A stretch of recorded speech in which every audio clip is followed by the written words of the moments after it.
college, very successful with it, and we're going to transition into, instead of the claw, we're going to go to a tilt. And from here, now instead of having the seal underneath to get under, we want to get an explosive pop when we're chopping this wrist. And off of the whistle, it's really important to get this chop and be able to get that motion going at an angle.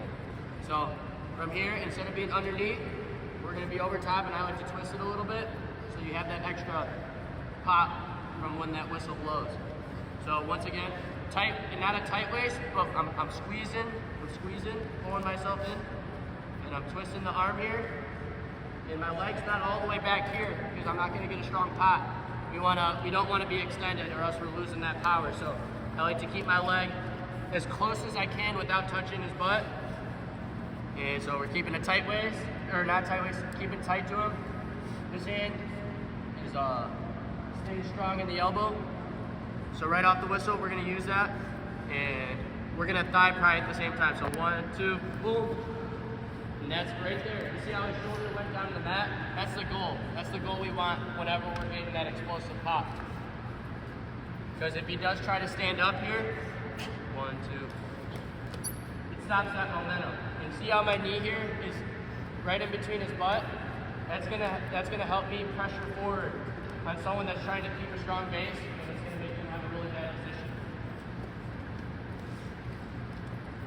So what's good here?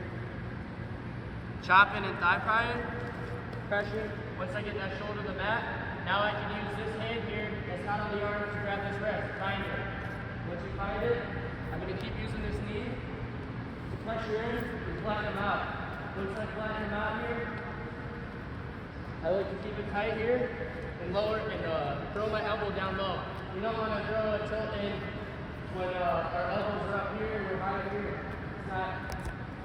It's not good. So we want to make sure we're tight, our arms are low, and I like to throw my head into his tricep. A lot of people like to do the tuck and roll, just throwing their head underneath the arm. But once you're whoever you're wrestling is flat, you throw your arm into this tricep here, they're gonna want to go over. So here, throw my head in, and catching this bottom knee just like we were doing before with the other tilts. So let's reset. It's really important here, even before hitting the tilt, to make sure that we can maximize our percentage of chopping him down and stopping his first move. Because that's the main detail on top-bottom wrestling on why people get away right away, is you have to have that first reaction right on top. So I'm covering, I'm getting tight to his stomach, wrenching a little bit on his arm.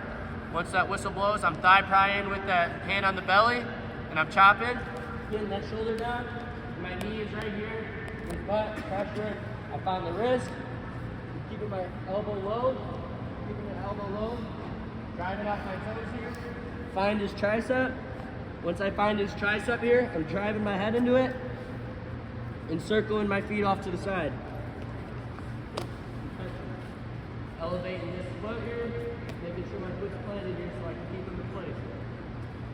I need to belly him out, throw the rest that don't have it, and then find it again. One more time, full speed.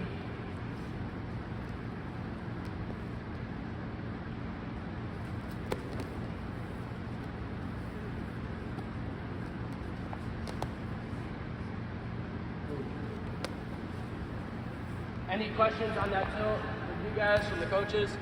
One quick thing.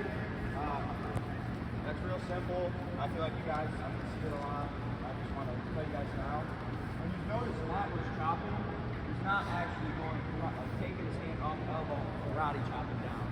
He is staying on the arm. I feel like that's such a misconcept. I used to do it as a kid. I'm not leaving my pressure off the arm to go chop. As soon as I leave this off, goes to the seal, and now I got nothing. Matt was keeping his hand on his elbow, using his legs and everything, all that power he's talking about, the thigh drive. And he's just collapsing this. He's not actually chopping, but he's just collapsing his arm to his shoulder. So make sure you're not taking your hand off and actually chopping. You're just collapsing the arm. I just want to get that out of the way. Any questions? All right, let's work this. 1, 2. Let's go.